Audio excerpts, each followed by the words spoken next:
I gave my daughter our family, home. Her husband made me sleep in the garage until I made one call. What happened to me will shock you. I never thought my own daughter would stand by and watch as her husband threw me out like yesterday's garbage. But listen, the story you're about to hear isn't just about betrayal. It's about the one phone call that changed everything. Please like, share, subscribe, and let me know in the comments where you're watching from. The sleeping bag hit the concrete floor with a dull thud. I stared at it, then at Jake, my daughter's husband, who was dusting off his hands like he'd just finished taking out the trash.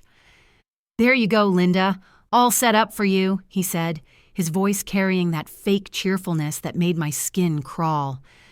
"The garage isn't so bad. Good ventilation, plenty of space." I looked around at the cold concrete walls, the oil stains on the floor, the rusted tools hanging from hooks. This was my home. Well, it used to be my home. Now, apparently, the garage was my new bedroom. "Jake, I don't understand," I whispered, my voice barely audible over the hum of the refrigerator in the corner. "Why can't I just keep the guest room?" He crossed his arms, and for a moment I saw something flicker in his eyes, something cold. "Look, Linda, Emma's pregnant. We need space for the nursery. And honestly," he paused, letting the words sink in, "it's not like you're working or paying bills." The words hit me like a physical blow. I'd given them this house, my house, just 8 months ago when Emma was struggling with her job and Jake had been laid off. I'd signed the deed over thinking I was helping my daughter build a life. Now I was being told I was a burden. "Where's Emma?" I asked, looking toward the kitchen door that led into the main house. "She's resting. Doctor's orders." Jake's smile didn't reach his eyes. "You understand, right? Family comes first." I wanted to scream that I was family, that I'd raised Emma alone after her father died when she was 12, that I'd worked double shifts at the diner for 6 years to keep this house, to make sure she had everything she needed. Instead, I nodded. "Of course," I said softly. "Family comes first." Jake's expression softened slightly, probably thinking he'd won. "Great. I knew you'd understand. Oh, and Linda, try to keep the noise down out here. Emma's been having trouble sleeping." He turned and walked back into the house, leaving me alone with a sleeping bag and the sudden realization that I'd become a stranger in my own home. That first night was the longest of my life. The concrete was cold even through the sleeping bag, and every sound seemed amplified in the empty space. A raccoon scratched at the garage door around midnight, and I lay there wondering if this was really happening. At 67 years old, was I really sleeping in a garage? I thought about Emma, just 20 feet away in the warm house, probably curled up in the queen-size bed I'd bought for her 16th birthday. Did she know where I was sleeping? Did she care? The next morning, I knocked softly on the kitchen door.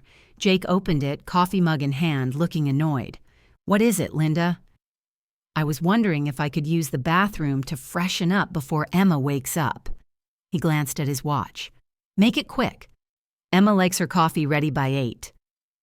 I hurried through the kitchen, trying not to look at the family photos on the refrigerator, photos that included me, back when I was apparently welcome in this house. In the bathroom mirror, I looked older than I felt.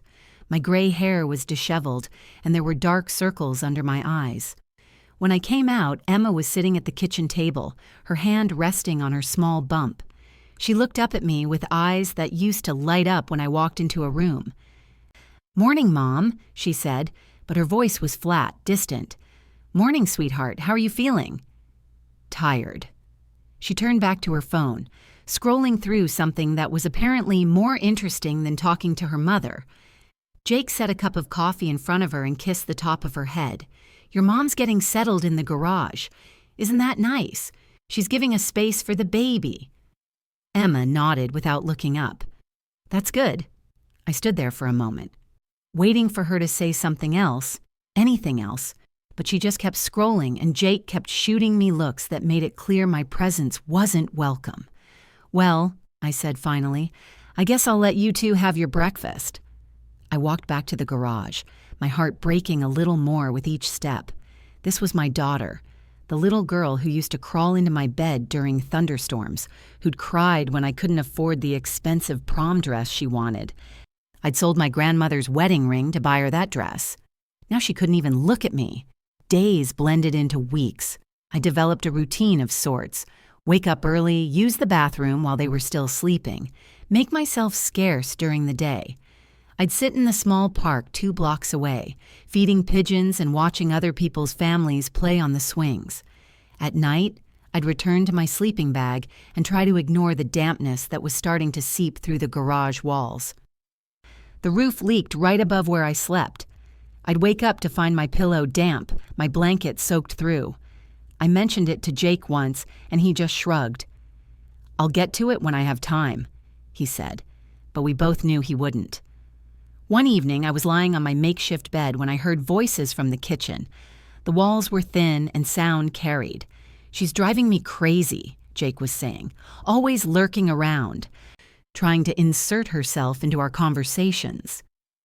"She's just lonely," Emma replied, but there was no conviction in her voice. "She's a burden, Emma, and she's not getting any younger. How long are we supposed to take care of her?" I held my breath, waiting for Emma to defend me, to remind him that I'd given them this house, that I'd sacrificed everything for her future. Instead, she sighed. "I know. It's just, she's my mom. And she'll always be your mom.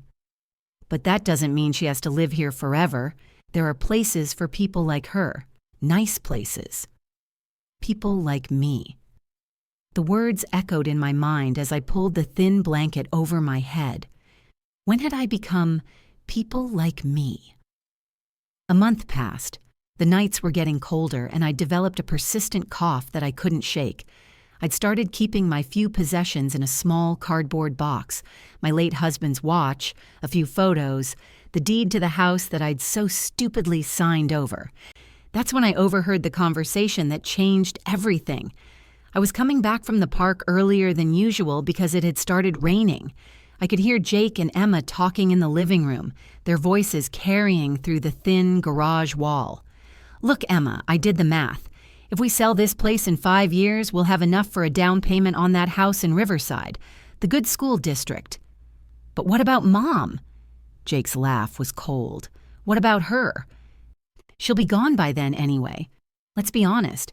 She's old, she's got health problems. How much longer can she really last?" The words hit me like ice water. Gone. He was talking about me being dead. "Jake, don't say that. I'm just being realistic. And when she goes, the house is 100% ours. No complications, no guilt. We can finally live our lives." I stood there in the rain, my clothes soaking through, listening to my daughter's silence. She didn't argue, she didn't defend me. She just let her husband talk about my death like it was a business transaction. That night, I couldn't sleep. I sat on my damp sleeping bag, staring at the cardboard box that held my entire life. My fingers traced the edges of the deed, the document that had sealed my fate. But as I looked closer, something caught my eye. The signature line. There was something wrong with it. I pulled out my reading glasses and examined the document more carefully. The witness signature, it was missing. In all the chaos of my recovery from surgery, the stress of Emma's financial problems, the rush to help them, we'd never had the deed properly witnessed. My heart started pounding. If the deed wasn't properly executed, then legally... I reached for my phone with shaking hands. There was one number I hadn't called in years, one person who might be able to help me. Richard, my late husband's best friend, who'd become a lawyer after Tom died. He'd handled Tom's estate. And he'd always told me to call if I ever needed anything. I dialed the number, praying it was still working. Richard Hawthorne speaking. "Richard?" My voice cracked. "It's Linda. Linda Morrison, Tom's wife." There was a pause. "Linda? My God, it's been what, 3 years? How are you?" I looked around the garage, at the sleeping bag, at the cardboard box holding my life. "Richard, I need help. I think I've made a terrible mistake." The concern in his voice was immediate. What's wrong? I gave my house to my daughter, but Richard, I think they're trying to get rid of me. I'm sleeping in the garage and I heard them talking about. I couldn't finish the sentence. Where are you right now? In the garage of the house I used to own. Linda, give me your address. I'm coming over. Tonight. Richard, it's late and it's raining. I don't care if it's snowing. Give me the address. As I hung up the phone, I felt something I hadn't felt in months. Hope? Maybe, just maybe, I wasn't as powerless as I'd thought. The rain continued to fall, dripping through the leak in the roof onto my pillow. But for the first time in weeks, I didn't mind, because tomorrow, everything might change. I pulled out the deed again, studying every line, every signature. In the morning, Emma and Jake would wake up in the warm house, drinking coffee and planning their future. They had no idea that the foundation of their plans might be as shaky as the roof above my head. One phone call. That's all it had taken to set something in motion. I didn't know what Richard would find or what would happen next, but I knew one thing for certain. I wasn't going to disappear quietly into the night. Not anymore. The sleeping bag felt a little warmer as I finally drifted off to sleep, the sound of rain mixing with something that sounded almost like hope. I woke up to the sound of gravel crunching under tires. Through the small garage window, I could see headlights cutting through the darkness. My heart jumped. It was Richard. At 2 a.m, in the pouring rain, he'd actually come. I wrapped my thin robe around my shoulders and crept to the garage door. The main house was dark, Emma and Jake blissfully unaware that their carefully constructed world was about to be examined by someone who actually knew the law. Richard stepped out of his car, a tall man with silver hair and kind eyes behind wire-rimmed glasses. He was carrying a leather briefcase and an umbrella, both soaked from the short walk from his car to the garage. "Linda?" he said softly, his voice filled with concern. "My God, what have they done to you?" I opened my mouth to speak, but no words came. Seeing him here, seeing the shock and anger in his eyes as he took in my living situation, made everything real in a way it hadn't been before. "Come here," he said, and pulled me into a hug that smelled like old books and safety. I hadn't realized how much I'd missed being treated like a human being until that moment. "Richard, I'm so sorry for calling so late. I didn't know who else." "Don't you dare apologize," he said firmly. "Tom would roll over in his grave if he knew what was happening to you. Now show me this deed." I led him to my cardboard box, feeling embarrassed about my meager possessions. But Richard didn't seem to notice the sleeping bag or the damp pillow. He was focused entirely on the documents I handed him. He pulled out a small flashlight and examined the deed carefully, his finger tracing along the signature lines. After what felt like an eternity, he looked up at me. "Linda, this deed is invalid." "What do you mean?" "The witness signature is missing and the notary's stamp is incomplete. But more importantly," he flipped to the second page. "There's no proper consideration listed. I don't understand." Richard set the document down and turned to face me fully. "In simple terms, this transfer never legally happened.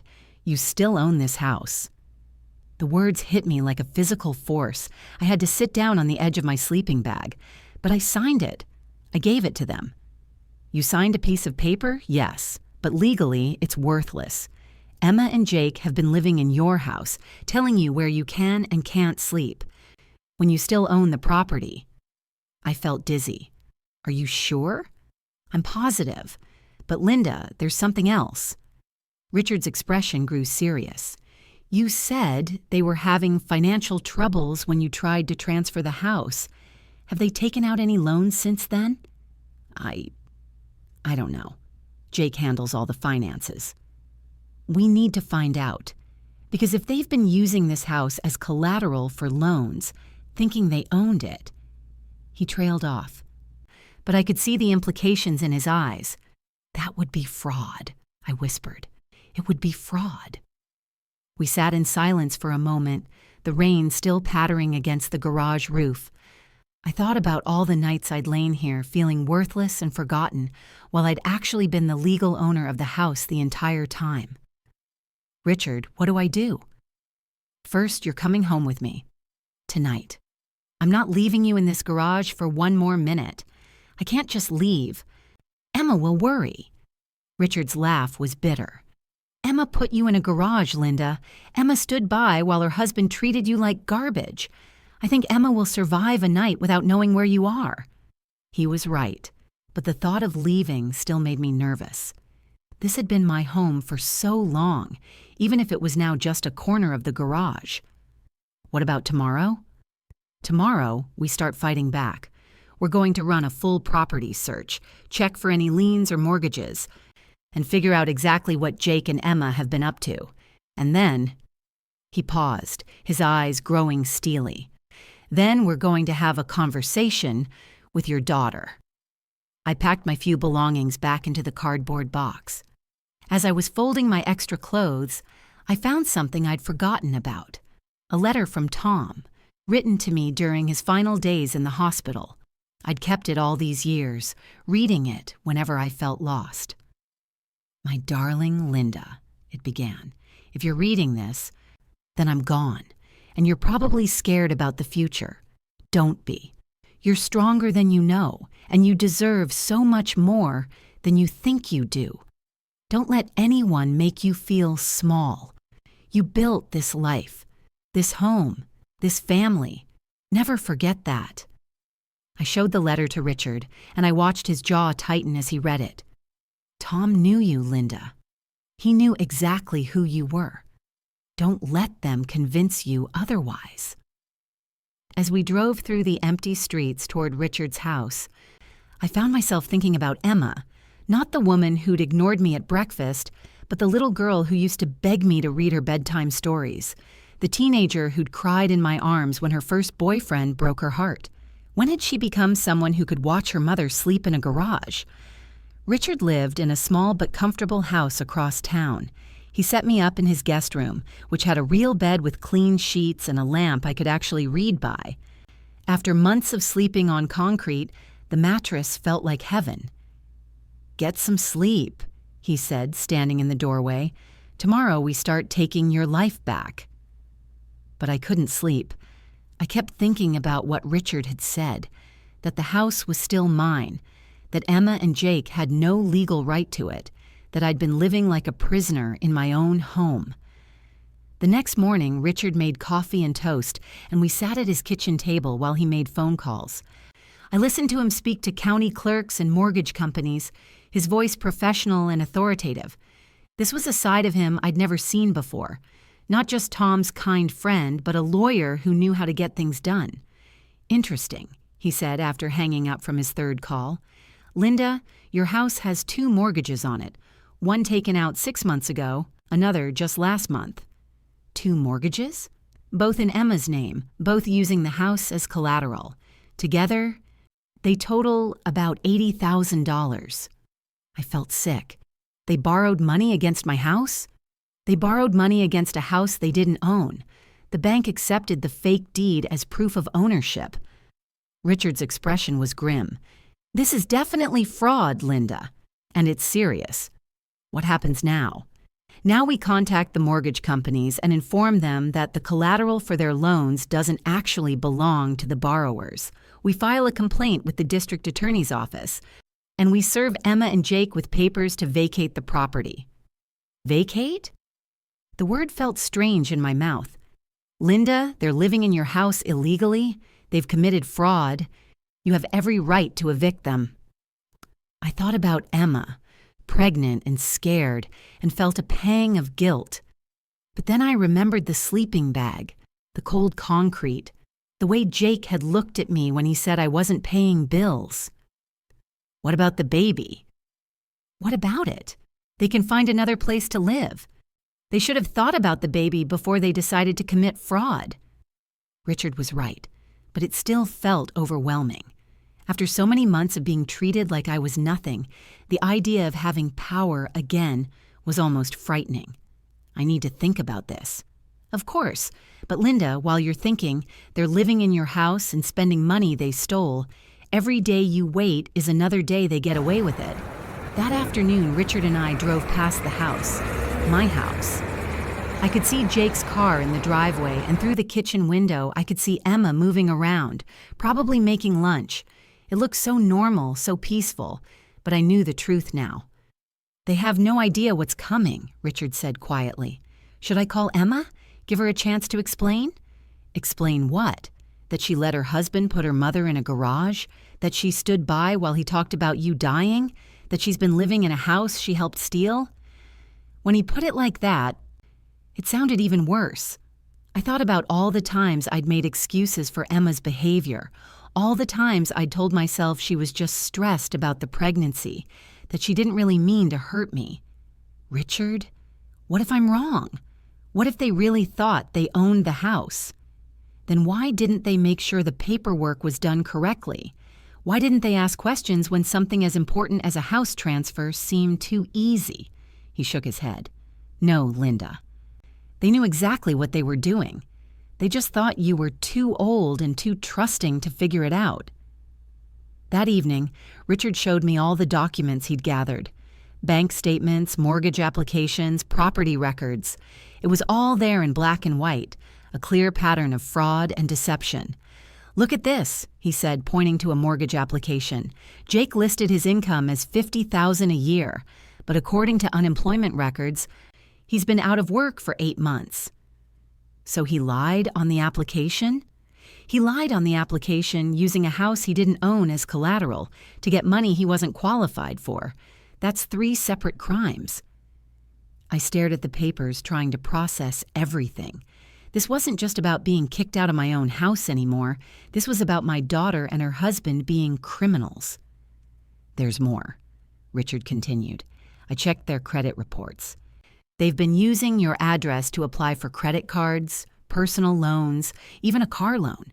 They've been living off borrowed money while you slept in the garage. How much money? Total? Probably close to $150,000. All of it secured by your house or using your address. $150,000. While I'd been rationing my small Social Security check to buy groceries, they'd been living like kings on money they'd stolen. What do we do? Tomorrow morning, we go to the district attorney's office and file a complaint. Then we go to the house and serve them with eviction papers. And Linda? He looked at me seriously. We're not going alone. I'm bringing a sheriff's deputy with us. A deputy? This is a criminal matter now, and I don't trust Jake not to get violent when he realizes what's happening. That night, I lay in Richard's guest bed, staring at the ceiling. Tomorrow, my life would change again. But this time, I would be the one making the changes. I thought about Emma, about the little girl who used to climb into my lap and ask me to sing her favorite song. I thought about Jake, who'd seemed so charming when Emma first brought him home. I thought about Tom and what he would say about all of this. But mostly, I thought about the sleeping bag in the garage and the woman who'd been forced to use it. That woman was gone. Tomorrow, I would start becoming someone new. The papers were ready. The sheriff's deputy was scheduled to meet us at 9. Richard had even arranged for a locksmith to come and change the locks on my house. I closed my eyes and tried to sleep, but my mind kept racing. What would Emma say when she saw the papers? Would she cry?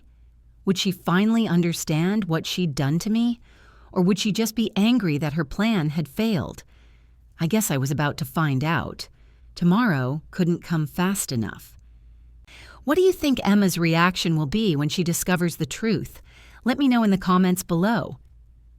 The morning sun felt different on my face as I sat in Richard's kitchen, sipping coffee from a real mug instead of the cracked cup I'd been using in the garage. Deputy Martinez arrived at exactly 8:30, a stern-faced woman in her 40s who listened carefully as Richard explained the situation. So let me get this straight, she said, reviewing the documents. Mrs. Morrison here is the legal owner of the property, but her daughter and son-in-law have been living there under the assumption they own it, and they've committed mortgage fraud in the process. That's correct, Richard replied. We have all the documentation here. Deputy Martinez nodded.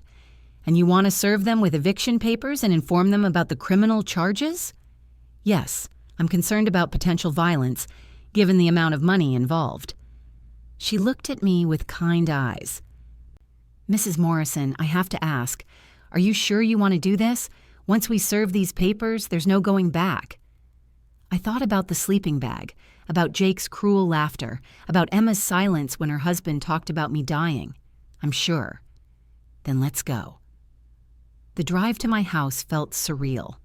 I was sitting in the back of Richard's car following a police cruiser, about to confront my own daughter about stealing my home.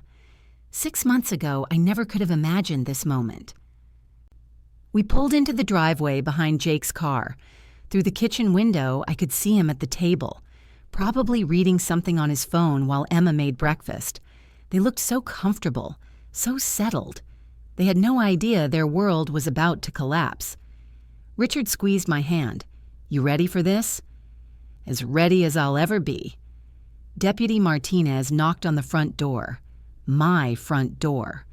I heard Jake's voice from inside, sounding annoyed. Who could that be at this hour? The door opened, and Jake's face went from irritation to confusion to something that looked like panic when he saw the deputy's uniform. Jake Morrison? She asked. Yes, that's me. And what's this about? I'm Deputy Martinez. I need to speak with you and your wife about your residence here. Jake's eyes darted past her to Richard and me, standing on the porch. His face went pale. Linda, what's going on? May we come in? Deputy Martinez asked, though it wasn't really a question. Jake stepped aside, and we entered the house. My house. The living room looked different somehow. New furniture I didn't recognize, a large television mounted on the wall where my husband's bookshelf used to be. They'd been spending money, all right. Emma! Jake called toward the kitchen.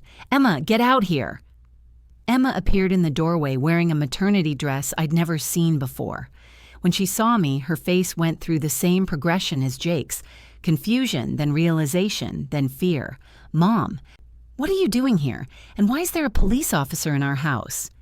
Actually, Miss Morrison, Deputy Martinez said, this isn't your house. That's what we're here to discuss.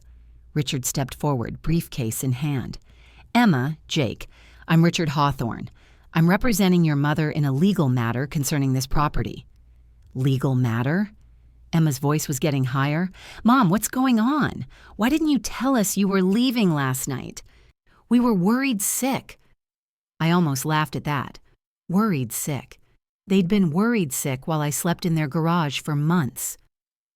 Emma, I said quietly, we need to talk. Richard opened his briefcase and pulled out a thick folder. The deed you believe transfers ownership of this house to Emma is legally invalid. Mrs. Morrison remains the sole owner of this property. Jake's face flushed red. That's impossible. We have the paperwork. Linda signed it over to us. You have a piece of paper with signatures on it, Richard replied calmly, but it was never properly witnessed or notarized. More importantly, it lacks proper consideration. The transfer never legally occurred. What does that mean? Emma asked, her hand moving protectively to her belly. It means you've been living in your mother's house without permission. It means the mortgages you've taken out using this house as collateral are fraudulent. And it means you're going to have to leave. The silence that followed was deafening. Jake's mouth opened and closed like a fish out of water. Emma sank into the nearest chair, her face going white. But we own this house, Emma whispered. You gave it to us, Mom. You said it was ours. I tried to give it to you, I said, finding my voice. But the paperwork was never completed properly, and even if it had been, did that give you the right to put me in the garage? The garage? Deputy Martinez looked at me sharply. You were living in the garage? For 3 months, I said. While they lived in the house, I still legally owned. Jake suddenly exploded. This is ridiculous. Linda, you can't do this to us. Emma's pregnant. We have a baby coming. You should have thought about that before you committed fraud, Richard said coolly. before you took out $80,000 in mortgages on a house you didn't own. 80,000? Emma's voice was barely a whisper. Jake, you said it was just the one loan for 20,000. Jake shot her a look that could kill. Emma, don't say anything else. But Emma was staring at her husband like she'd never seen him before. Jake, how much money did you borrow? Deputy Martinez pulled out a notebook. According to the documentation we've reviewed, there are 2 mortgages totaling approximately $80,000, plus several credit cards and personal loans using this address. The total appears to be around $150,000. Emma's face went from white to green. $150,000. Jake, what did you do? I did what I had to do, Jake shouted. Your mother was going to give us the house anyway. I just accelerated the timeline a little. By committing fraud, Richard said. By forging documents and lying to banks. Nobody was supposed to get hurt. Jake was pacing now, his hands shaking. Linda was going to live here with us, and eventually the house would be ours anyway.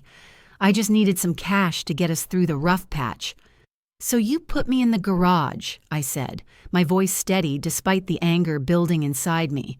You made me sleep on concrete while you spent money you stole. We didn't steal anything. Jake whirled around to face me. You gave us this house. You signed the papers. I signed papers I thought would help my daughter, I replied. I didn't sign up to be treated like garbage in my own home. Emma was crying now, great heaving sobs that shook her whole body. Mom, I'm so sorry. I didn't know about the money. I didn't know about the extra loans. But you knew about the garage, I said quietly. You knew your husband made me sleep in the garage, and you said nothing. I thought it was temporary. Jake said it was just until we could figure out the baby's room, and then we'd work something out. He told you it was temporary while he was telling me I'd be dead soon anyway. Emma's head snapped up. What? I heard him, Emma. I heard him tell you that I'd be gone soon and then the house would be 100% yours. Emma looked at Jake with horror. You said that? You said that about my mother? Jake's face was desperate now. Emma, you have to understand. I was under a lot of pressure. The bills were piling up and I couldn't find work and I wasn't thinking clearly. You weren't thinking clearly when you put my mother in the garage, when you talked about her dying. I never meant for it to go this far. Deputy Martinez stepped forward. Mr. Morrison, I need to inform you that you're under investigation for mortgage fraud, identity theft, and elder abuse. You have the right to remain silent. Wait, Jake's voice cracked. You can't arrest me. Emma needs me. The baby needs me. You should have thought about that before you committed multiple felonies, Deputy Martinez replied. Richard pulled out another set of papers. These are eviction notices. You have 30 days to vacate the premises. 30 days? Emma was sobbing harder now. Where are we supposed to go? I'm pregnant and we don't have any money because Jake spent it all.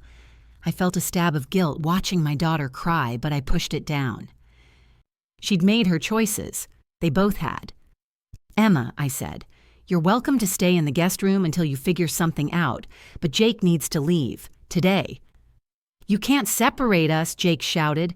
We're married. We're having a baby.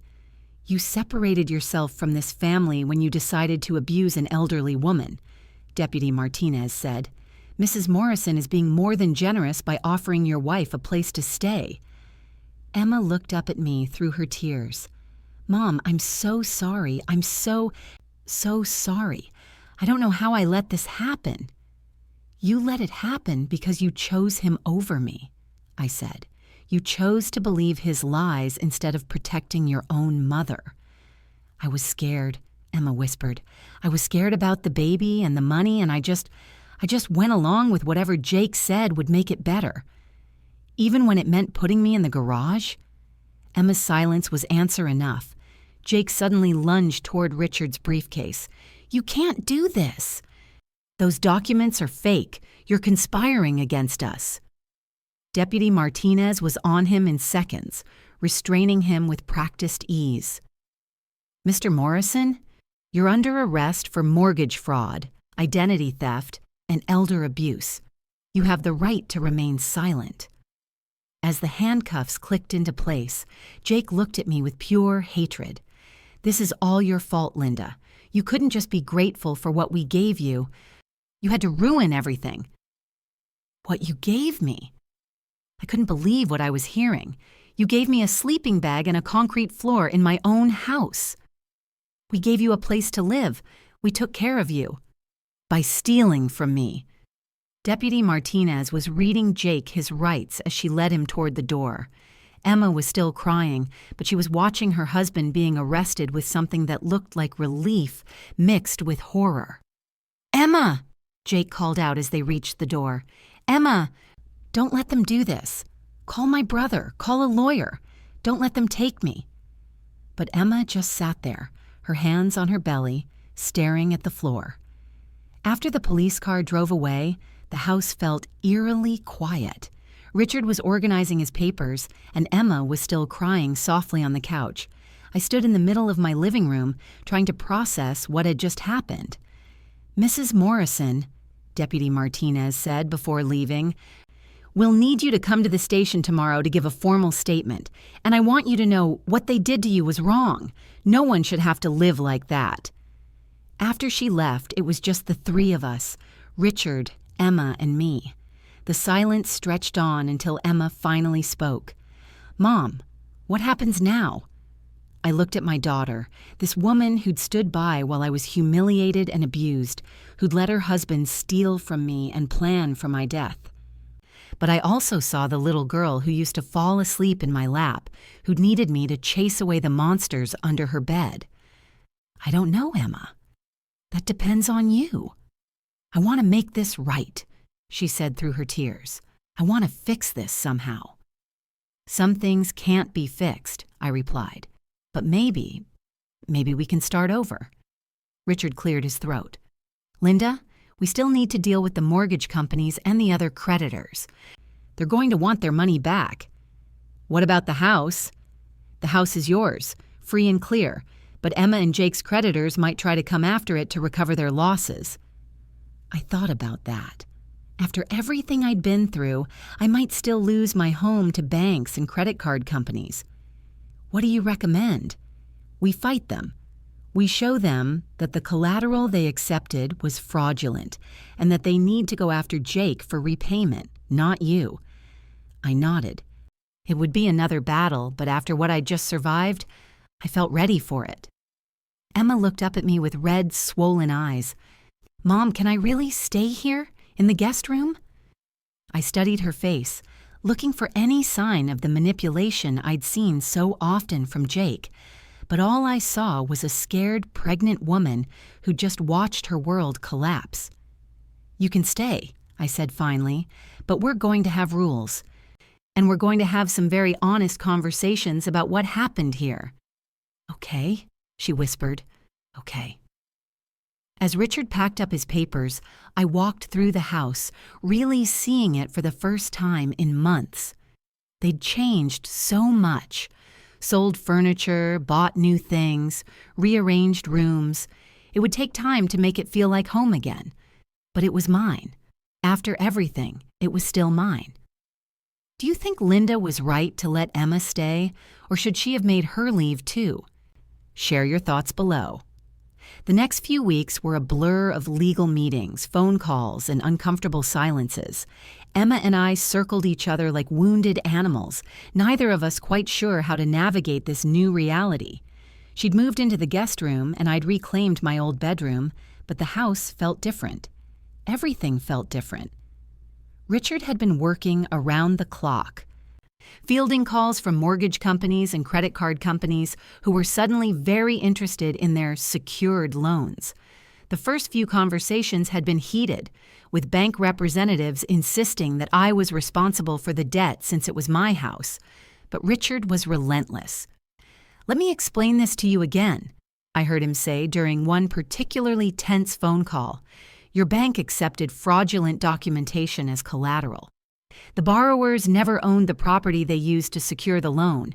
This is your problem, not Mrs. Morrison's." I was sitting at my kitchen table, actually eating breakfast in my own kitchen for the first time in months, when Richard hung up and turned to me with a grim expression. That was First National. They're threatening to foreclose on the house. But you said they can't do that. They can't, legally. But they can try, and they can make our lives miserable in the process. They're claiming that since you intended to transfer the house to Emma, you're responsible for her debts. I set down my coffee cup, feeling that familiar knot of anxiety in my stomach. What does that mean? It means we're going to court. They're going to argue that even though the deed was invalid, your intent was to give Emma the house, so you should be held responsible for what she and Jake did with it. That's ridiculous. It's desperate. They know they screwed up by accepting fraudulent collateral, and they're trying to find someone else to blame. Emma appeared in the kitchen doorway looking pale and tired. Her pregnancy was showing more now, and she moved carefully, one hand always on her back. "Mom, I heard what Richard said. I'm so sorry. This is all my fault." "It's not your fault, Emma. It's Jake's fault." "But I let him do it. I should have asked more questions. I should have protected you." I looked at my daughter. Really looked at her. She'd lost weight everywhere except her belly, and there were dark circles under her eyes. She'd been crying a lot lately, especially after visiting Jake in jail. "How is he?" I asked, though I wasn't sure I wanted to know. "Angry. He keeps saying this is all a misunderstanding, that he was just trying to take care of us." Emma sat down heavily at the table. "He wants me to mortgage the house again to pay for his lawyer." "He wants you to what?" "He says if I can just get another loan, he can pay for a good attorney who can prove that the house transfer was legitimate." I stared at her. "Emma, you don't own the house. You can't mortgage it." "I know that. But Jake, he's not thinking clearly. He's desperate." Richard leaned forward. "Emma, you need to understand something. Jake is facing serious federal charges. The FBI is involved now because mortgage fraud crosses state lines. He's looking at years in prison." Emma's face crumpled. "But what about the baby? What about us?" "The baby will be fine," I said, reaching across the table to take her hand. "We'll figure something out." "But I don't have any money. I don't have a job. I don't have anywhere to go." "You have here," I said quietly. "For now." That afternoon, I was in the living room, trying to read, when the doorbell rang. Through the window, I could see a man in an expensive suit standing on the porch. "Mrs. Morrison," he said when I opened the door, "I'm David Chen, attorney for First National Bank. I'd like to speak with you about your mortgage situation." "I don't have a mortgage," I replied. "Well, that's what we need to discuss. May I come in?" I let him in, though every instinct told me not to. He sat on my couch and pulled out a thick folder. "Mrs. Morrison, I understand there's been some confusion about the ownership of this property, but the fact remains that my client issued loans in good faith, using this house as collateral. Loans to people who didn't own the house. Loans to people who presented what appeared to be legitimate documentation that you signed." I felt my temper rising. I signed papers I thought would help my daughter. "I didn't sign anything authorizing your bank to give them money." "But you intended to transfer the house to your daughter, correct?" "That's irrelevant." "I think a court might disagree." "Mrs. Morrison, I'm here to offer you a settlement. We're willing to accept $50,000 to resolve this matter." $50,000 I don't have. "You could take out a mortgage on the house." I almost laughed. "You want me to mortgage my house to pay for loans I never authorized?" "I want to help you avoid a lengthy legal battle that could cost you much more than $50,000. Just then, Emma walked into the room. When she saw the lawyer, her face went white. "Who are you?" she asked. "David Chen, First National Bank. You must be Emma Morrison." Yes. "Ms. Morrison, I understand you're going through a difficult time, but you need to understand that your actions have consequences. Your mother could lose her house because of what you and your husband did." Emma sank into a chair. "But I didn't know about the extra loans." "Ignorance isn't a defense, Ms. Morrison. You signed documents, you accepted money, you're responsible. Now wait just a minute, I said, standing up. Don't you dare come into my house and threaten my daughter. I'm not threatening anyone. I'm simply explaining the legal reality of the situation. The legal reality is that your bank screwed up. You gave money to people who didn't own the collateral. That's your problem, not ours. Mr. Chen's smile was cold. Mrs. Morrison, I've been doing this for 20 years. I've seen cases like this before. The banks always win, always. We have more money, more lawyers, more time. We can keep you in court for years. Then I guess you're going to be disappointed, I said. Because I'm not paying you a dime. Then you'll be hearing from us, soon. After he left, Emma was crying again. Mom, I'm so sorry. I'm ruining your life. You're not ruining my life. These people are trying to bully us, but we're not going to let them. But what if they take the house? What if we lose everything? I thought about that. What if they did take the house? What if after everything I'd been through, I ended up homeless anyway? Then we'll deal with it, I said. But we're not going to give up without a fight. That evening, Richard came over with more bad news. Linda, I've been researching the bank's legal strategy. They're going to argue something called equitable estoppel. What's that? Basically, they're going to say that even though the deed was invalid, you acted in a way that led them to believe Emma owned the house. Therefore, you should be held responsible for the consequences. That's ridiculous. I never talked to any bank. No, but you signed the deed. You moved out of the master bedroom. You allowed them to live in the house as if they owned it. I felt sick. So my kindness is going to be used against me? It's a long shot for them, but it's possible. Courts sometimes side with banks, especially when there's a lot of money involved. Emma was listening from the kitchen doorway. What if I testified? What if I told the court that Mom never intended for any of this to happen? That could help, Richard said. But Emma, you'd have to testify against Jake. You'd have to admit that he committed fraud. He did commit fraud. But he's your husband and the father of your baby. Emma was quiet for a long moment. He put my mother in a garage, she said finally. He stole from her. He talked about her dying like it was something to celebrate. I don't care if he's my husband. I looked at my daughter with something I hadn't felt in months. Pride. Emma, are you sure about this? I'm sure. Jake made his choices. Now I have to make mine. Over the next few days, Richard and Emma worked together to prepare her testimony. I watched my daughter transform from the scared, passive woman who'd let her husband control everything into someone who was willing to fight for what was right. Tell me about the garage, Richard said during one of their practice sessions. Jake told Mom she had to move out there to make room for the baby's nursery. But we hadn't even started working on the nursery. He wanted her gone. And you didn't object? Emma's voice was steady. I should have. I was scared about the money situation, and I was scared about the baby, and I let him make the decisions. I was wrong. What about the loans? What did you know about the loans? Jake told me he'd taken out one loan for $20,000 to help with expenses. He said it was temporary just until he found another job. I didn't know about the other loans until that day with the police. And the credit cards? I thought they were normal credit cards. I didn't know he was using Mom's address or that he was lying about his income. Richard nodded. Emma, this is going to be difficult. The bank's lawyers are going to try to make you look like you were part of the fraud. I understand. They're going to ask about your relationship with your mother. They're going to try to make it seem like you were motivated by greed. Let them try. I was amazed by my daughter's strength. This was the woman I'd raised. The fighter I'd always known was in there somewhere.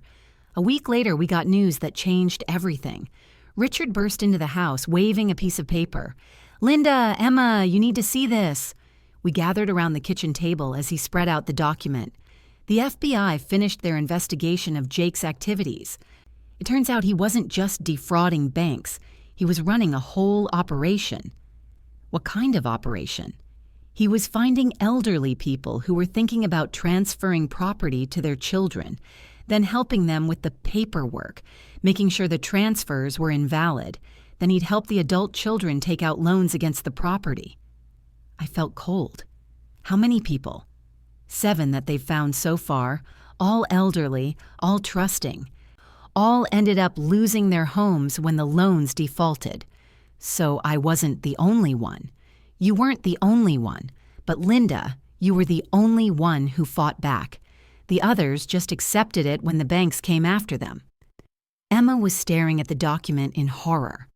You're saying Jake did this to other families? Other families, other elderly parents, other people who trusted him. But why? Why would he do this? Richard's expression was grim. Money. He was getting kickbacks from mortgage brokers for bringing them customers. He was making money every time someone took out a fraudulent loan. I thought about all those nights in the garage, all those times Jake had looked at me with contempt. He hadn't just been cruel, he'd been calculating. I'd been a business opportunity to him. What does this mean for our case? Emma asked. It means the banks are going to have a much harder time blaming you. Jake was a known fraudster. They should have caught this. And it means, I said slowly, that I'm not going to be the only one fighting them. Richard smiled. Exactly. The FBI is recommending that all the banks involved settle with the victims rather than fight in court. They don't want this to become a public relations nightmare. That evening, Emma and I sat on the porch, watching the sunset. For the first time in months, I felt peaceful. Mom, Emma said quietly, I keep thinking about something Jake said when they arrested him. What's that? He said this was all your fault, that you should have been grateful for what he gave you. He was wrong. But that's just it. He actually believed it. He actually thought he was doing you a favor by letting you live in the garage. I thought about that. Some people can convince themselves of anything if it serves their purpose. I convinced myself of things too. I convinced myself that you were okay with the garage, that it was temporary, that Jake was just under stress. Why? Emma was quiet for a long moment. Because it was easier than admitting I was wrong, easier than standing up to him, easier than being the kind of daughter you deserved. And now? Now I want to be better. I want to be the kind of mother my child deserves. And I want to be the kind of daughter you deserved all along. I reached over and took her hand. You're going to be a wonderful mother, Emma. I hope so. I hope I can teach them to be strong like you. Like us, I corrected. Like us. The next morning brought the call we'd been waiting for. Richard's voice was excited when he phoned. Linda, the banks want to settle. All of them. They're offering to forgive all the debt and pay you $50,000 in damages. $50,000? For pain and suffering. It's not much considering what you went through, but it's something. I thought about the sleeping bag, the cold concrete, the humiliation. $50,000 seemed like a lot of money to me. What about Emma? What about the baby? Emma won't face any charges. The FBI is satisfied that she was a victim too. And Jake? Jake is going to prison, probably for a long time. I felt no satisfaction in that news, only sadness. Sadness for Emma, sadness for the baby who would grow up without a father, sadness for all the families Jake had hurt. When do I need to decide? Take your time. But Linda, I think you should take it. This gives you a fresh start. A fresh start. At 67 years old, I was getting a fresh start. What would you do with a fresh start at 67? Tell me in the comments what Linda should do next. I signed the settlement papers on a Tuesday morning in Richard's office.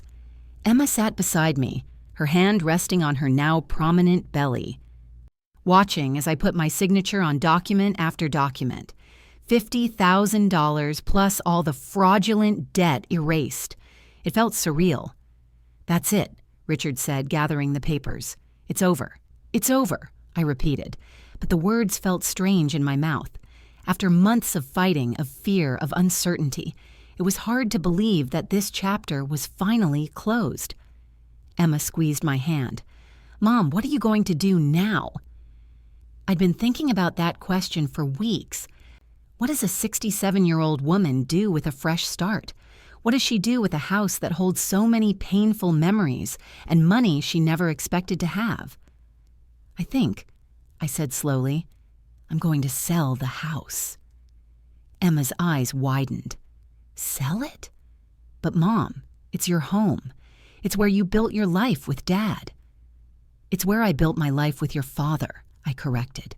"But it's also where I slept in the garage, where I was made to feel like a burden in my own home. I don't think I can be happy there anymore. But where will you go?" I smiled. "That's the beautiful thing about a fresh start. I get to choose." Over the next few days, I found myself walking through the house with new eyes. The living room where Jake had thrown the sleeping bag at my feet. The kitchen where Emma had ignored me over breakfast. The bedroom where I'd finally reclaimed my space, but which still felt tainted by everything that had happened. But there were good memories, too. The corner where Emma had taken her first steps. The kitchen table where we'd done homework together after her father died. The garden where I'd taught her to plant tomatoes.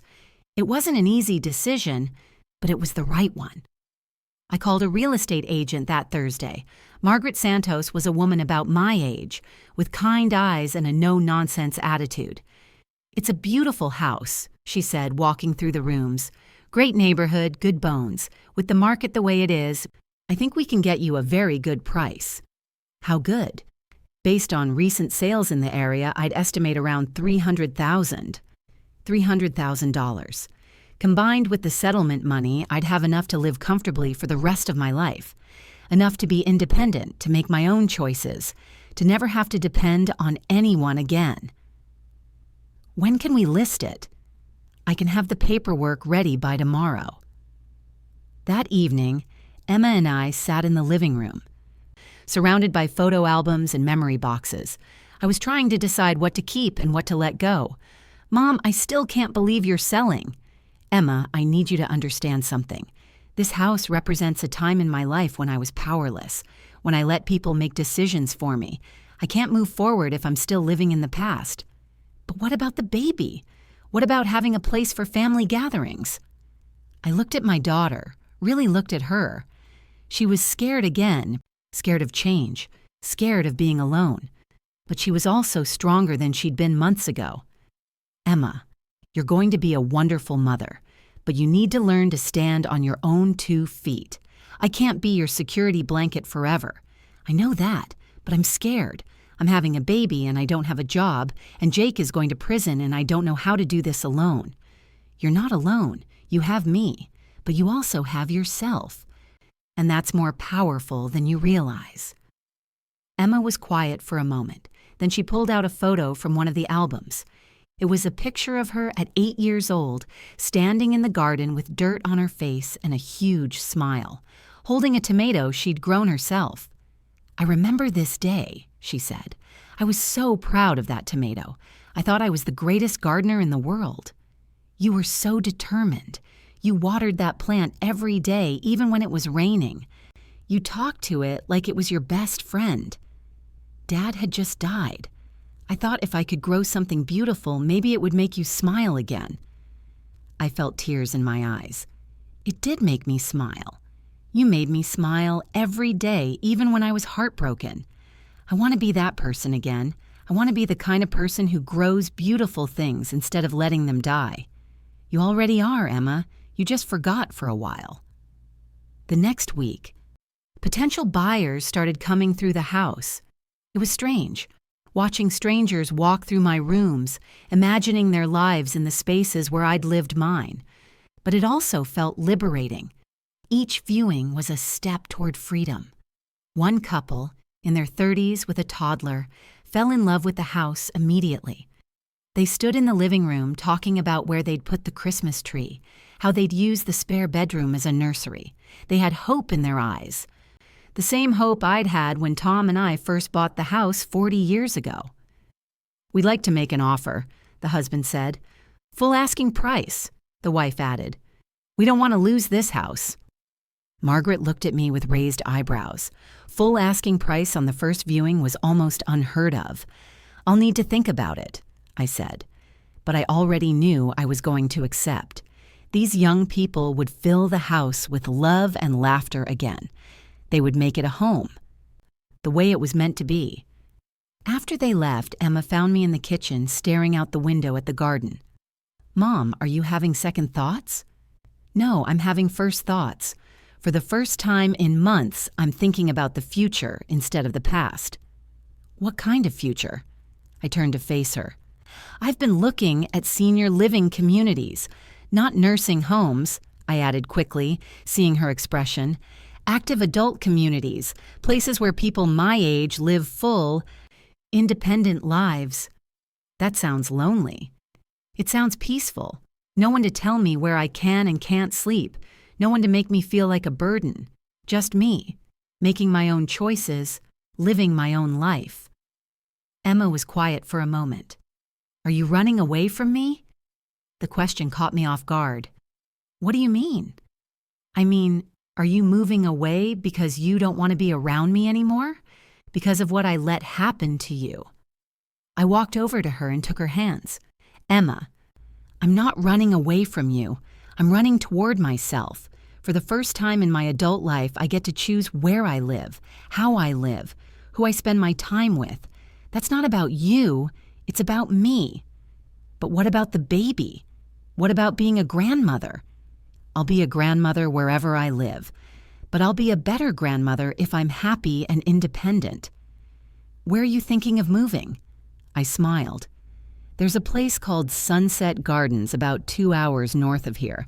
It's near the coast, and they have a community garden and a library and activities for people who want to stay active. I'm going to visit it next weekend." "Can I come with you?" I was surprised by the request. "You want to come?" "I want to understand what you're thinking. I want to support your decision, even if it scares me." "It scares me too," I admitted, "but it also excites me. I haven't felt excited about anything in years." That Saturday, Emma and I drove to Sunset Gardens together.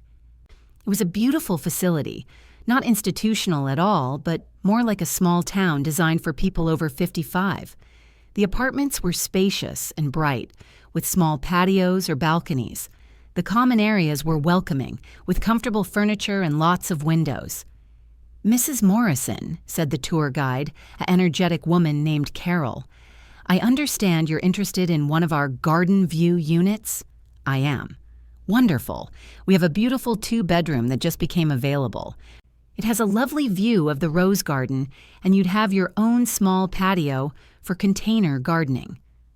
The apartment was perfect, light, airy, with modern appliances and enough space for my things without feeling overwhelming. From the living room window, I could see the ocean in the distance. "What do you think?" Carol asked. "I think it's beautiful." Emma was standing on the patio, looking out at the garden. "Mom, this is really nice." "It's not what I expected at all." "What did you expect?" "I don't know. Something sadder, I guess. More institutional." "This is about living, Emma, not about waiting to die." We spent the rest of the day exploring the community. There was a library with book clubs and writing groups, a fitness center with classes designed for seniors, a community center where residents organized everything from art shows to dinner parties. "Everyone seems so happy," Emma observed. "They seem independent," I said, "like they're choosing to be here instead of being forced to be here." On the drive home, Emma was unusually quiet. Finally, she spoke. "Mom, I owe you an apology." "For what?" "For thinking that taking care of you was a burden. For letting Jake convince me that you were a problem to be solved instead of a person to be loved."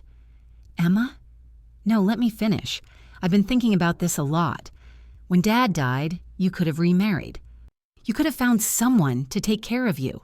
Instead, you chose to take care of me. You worked 2 jobs, you sacrificed your own happiness, you put my needs first for years." That's what mothers do. Not all mothers. And when I became an adult, I should have remembered that. I should have protected you the way you protected me. I reached over and squeezed her hand. You're protecting me now. By letting you move away? By understanding that sometimes love means letting go. The next week, I put in an application for the apartment at Sunset Gardens. I also accepted the offer on the house. Within a month, I'd be starting a completely new life. Jake's sentencing hearing was scheduled for the day before the house closing. Emma asked if I wanted to go, and I surprised myself by saying yes. The courtroom was smaller than I'd expected and more crowded.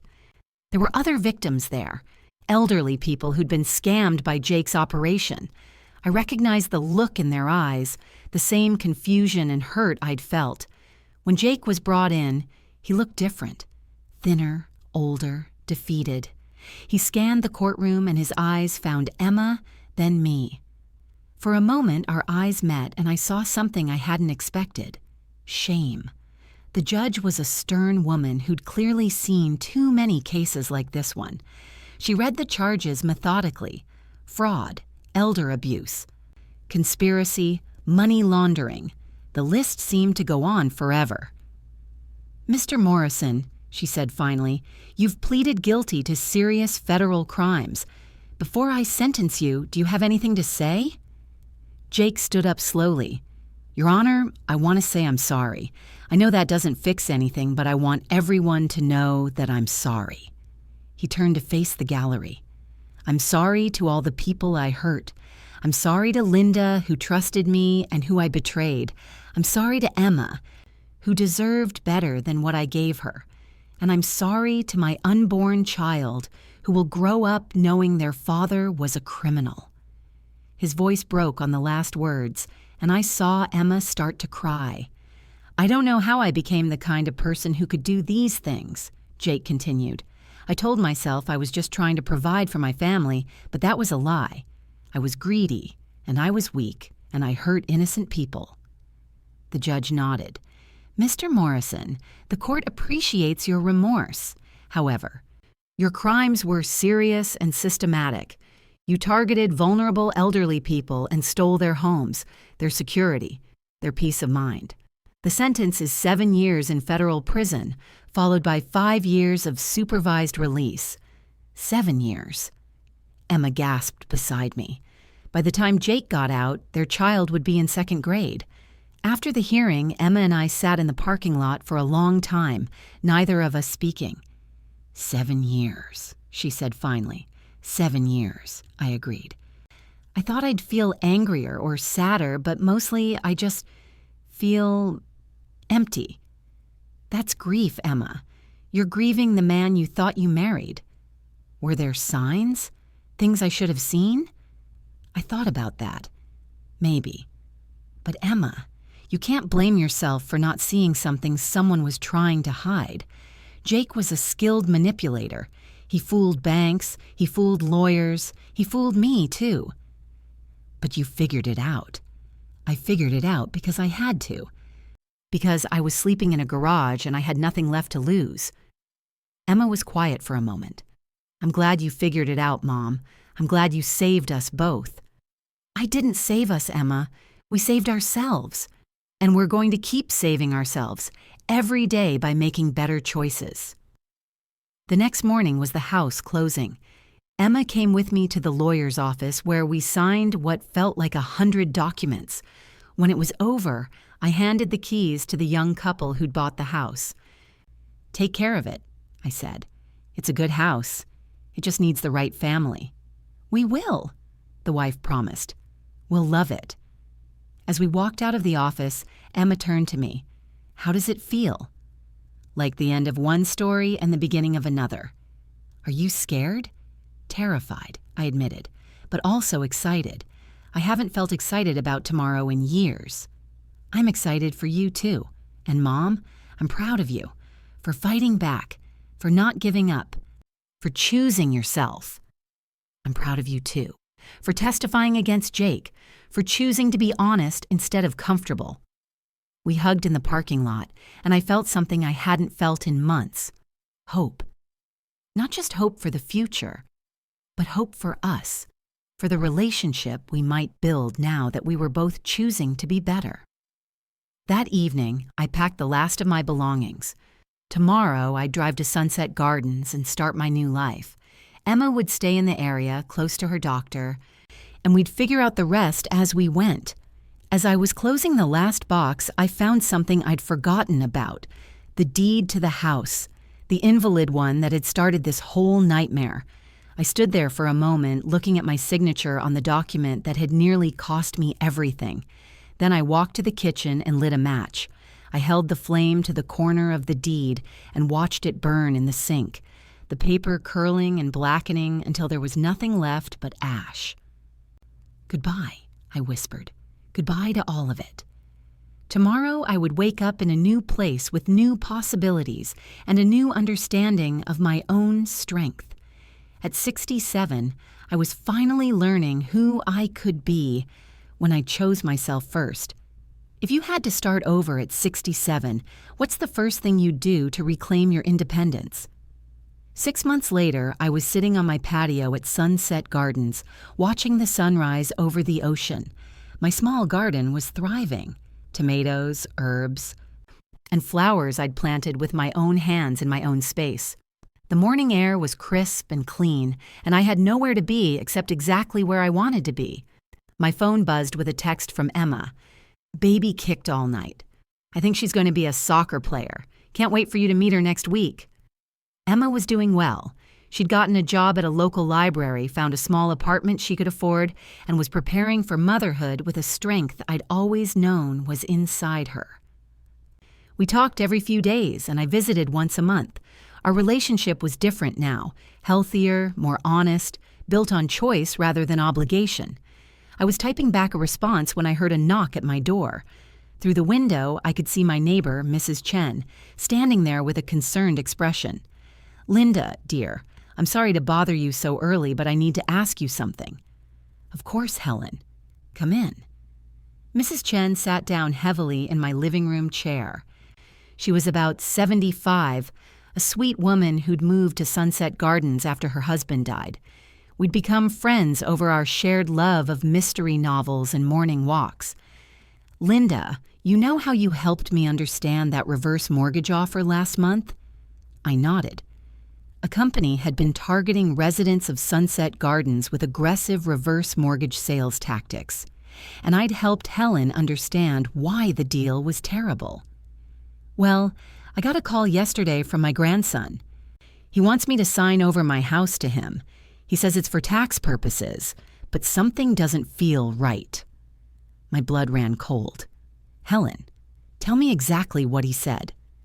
"He said that if I transfer the house to him now, it'll save thousands in taxes when I die. He sent me papers to sign, but they look complicated." I thought about the deed I'd burned 6 months ago, about the papers I'd signed without asking enough questions.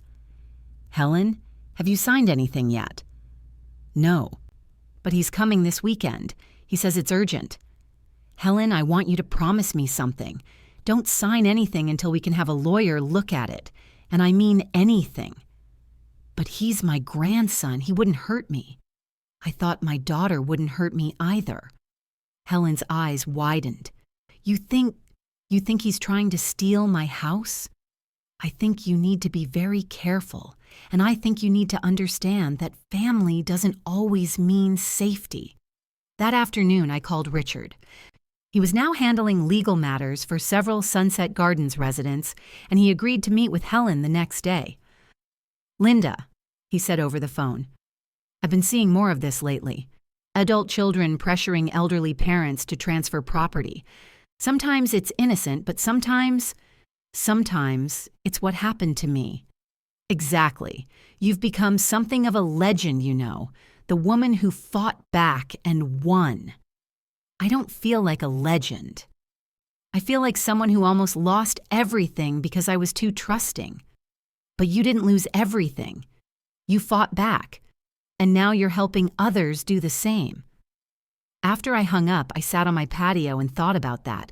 Was I helping others, or was I just being paranoid because of what had happened to me? The next day, Richard met with Helen and reviewed her grandson's documents.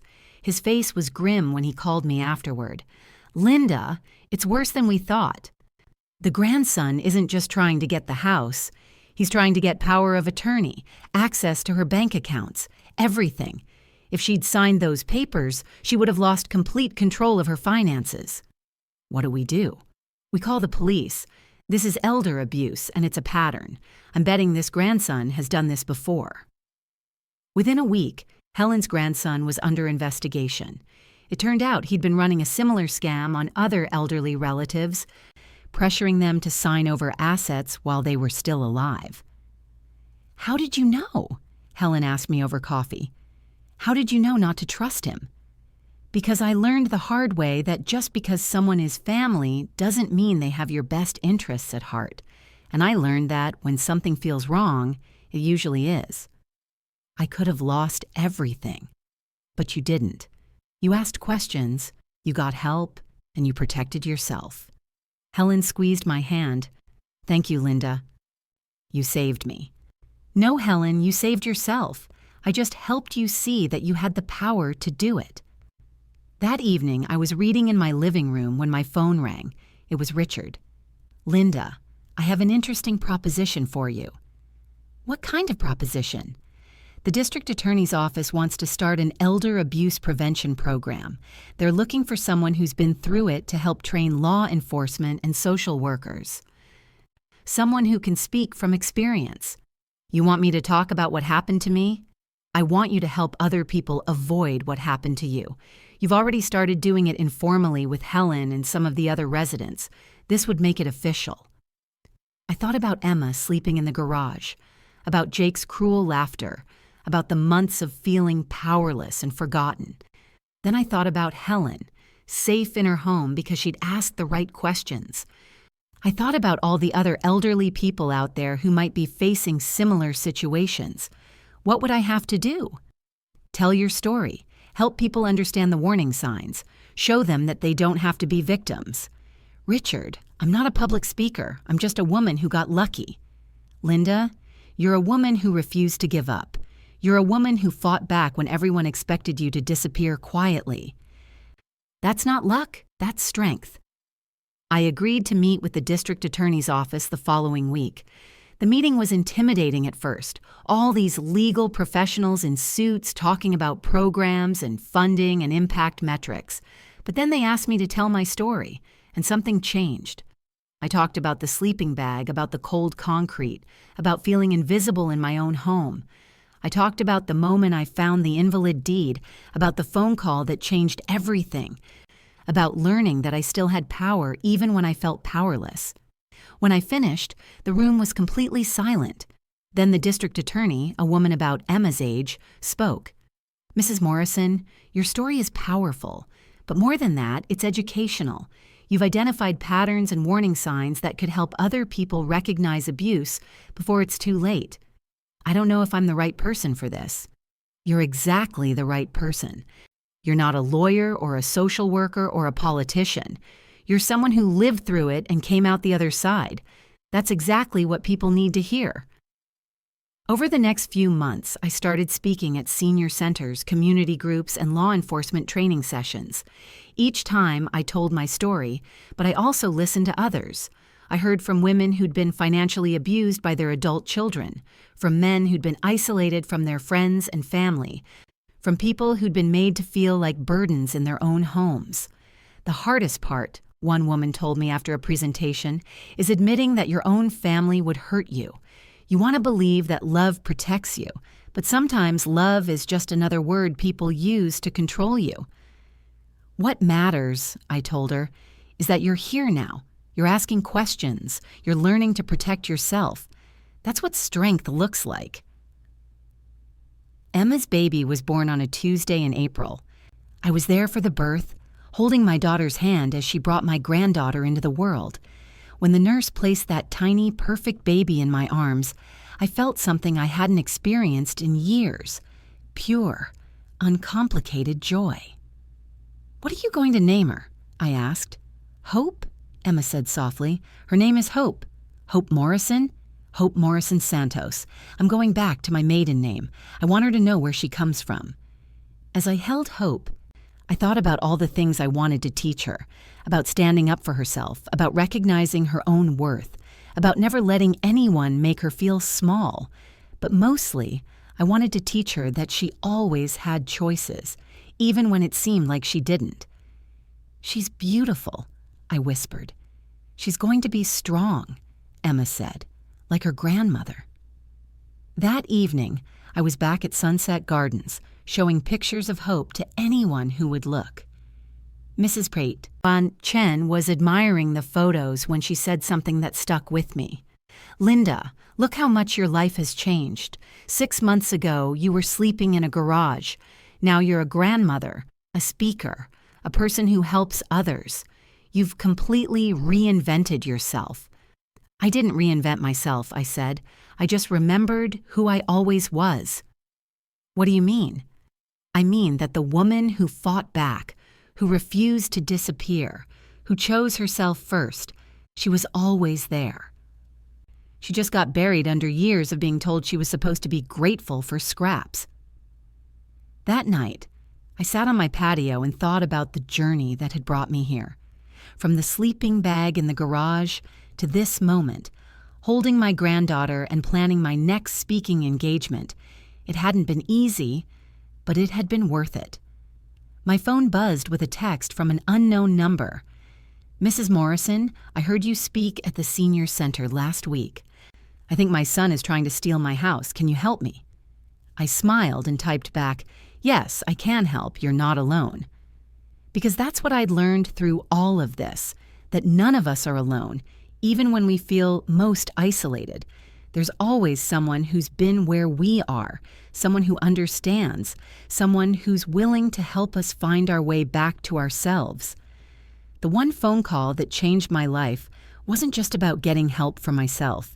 It was about learning that I deserved help, that I was worth fighting for, that I had the right to choose my own life at any age.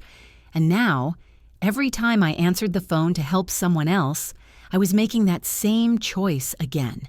To fight, to resist, to refuse to disappear. At 67, I'd learned the most important lesson of my life. It's never too late to save yourself. And once you save yourself, you can help save others. One call didn't just change my address. It gave me back my name, my power, and my purpose. And that, I realized, was worth more than any house could ever be. My name is Linda Morrison. I am 67 years old. I am a survivor, a fighter, and a grandmother. I am not invisible. I am not a burden, and I am not done yet, not even close. This story shows that no matter how old you are, it's never too late to stand up for yourself and reclaim your life. If this story touched you, inspired you, or made you think about the elderly people in your life, please like this video. Share it with someone who needs to hear it. Subscribe for more real-life stories, and let me know in the comments below where you're watching from and what you would do if you were in Linda's situation. Your support helps us share stories that matter and reminds people that they're never too powerless to fight back.